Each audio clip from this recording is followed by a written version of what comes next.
سعودی عرب کا ایک قبرستان 30 سال سے بند پڑا تھا۔ آخر فیصلہ ہوا اب اس کو برابر کر دیا جائے اور گورنمنٹ نے اس کی اجازت دے دی۔ ایک کمپنی کو اس کا ٹھیکہ مل گیا اور کمپنی نے اپنا کام شروع کیا۔ کام کے دوران بوسیدہ ہڈیوں اور بدبو کے علاوہ کچھ نہ تھا۔ کام کے دوران جب ایک قبر کھودی گئی تو وہاں بدبو کی بجائے خوشبو محسوس ہونے لگی۔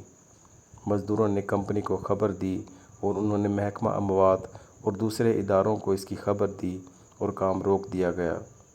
جب سب لوگ جمع ہو گئے تو کام دوبارہ شروع کیا گیا۔ زمین کی مٹی انتہائی نرم تھی اور اس میں کافور اور مشک کی خوشبو پھیلی ہوئی تھی۔ پھر ایک میت ملی جس کا کفن ویسے کا ویسا تھا۔ ریکارڈ چیک کیا گیا تو پتہ چلا کہ اسے آج سے 30 سال پہلے دفن کیا گیا تھا۔ خیر قبر سے نکالا گیا تو مردے کا چہرہ کھولا گیا تو وہ تر و تازہ جیسے ابھی ہی فوت ہوا ہو۔ وہاں کے لوگوں نے پہچانا یہ فلاں کا بیٹا ہے۔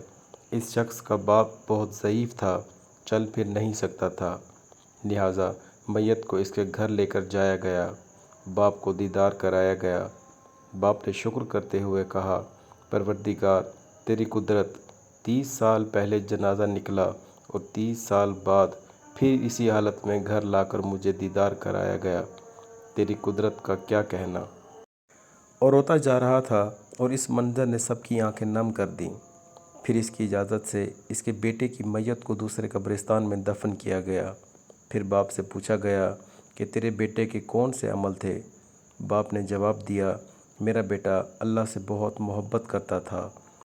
پہلی فرصت میں نماز پڑھتا تھا۔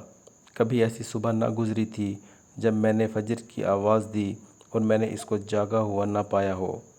کبھی کبھی تو وہ اذان سے پہلے ہی مسجد چلا جاتا تھا، کوئی نماز قضا نہیں کرتا تھا۔ اور تو مجھے کچھ نہیں یاد وہ جو کام کرتا ہو۔ قرآن میں اللہ نے فرمایا، جو اللہ سے محبت کرتا ہے اللہ بھی اس سے محبت کرتا ہے۔